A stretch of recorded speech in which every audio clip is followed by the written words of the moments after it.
মন্দিরটা পরিষ্কার করার পর চলে আসলাম পুজোর বাসনগুলো ধুতে।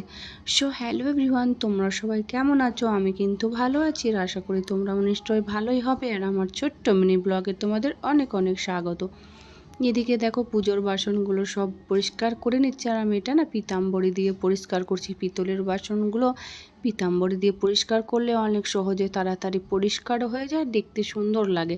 জানি না ক্যামেরায় কেমন পরিষ্কার লাগছে কিনা, এমনি কিন্তু অনেকটাই পরিষ্কার লাগছে।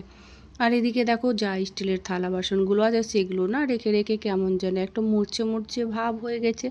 তাই আমি বালি আর সার্ফ দিয়ে ভাবছি ওটাকে পরিষ্কার করে নেব, তাহলে সহজে পরিষ্কার হয়ে যাবে। আর এইগুলো সব পরিষ্কার টরিষ্কার করে রেখে দিয়ে একটু রোদ্রে শুকিয়ে নিলে বাসনগুলো ঝকঝক করে আর পুজোর ওখানে দেখতে মন্দিরে সুন্দর লাগবে, তার জন্য সব পরিষ্কার করে নিচ্ছি। আর আমার ভিডিওগুলো তোমাদের কেমন লাগে অবশ্যই কমেন্টে জানাবে। আর তোমরা কমেন্ট করলে আমার অনেক ভালো লাগে। দেখা হচ্ছে আবার পরের ভিডিওতে।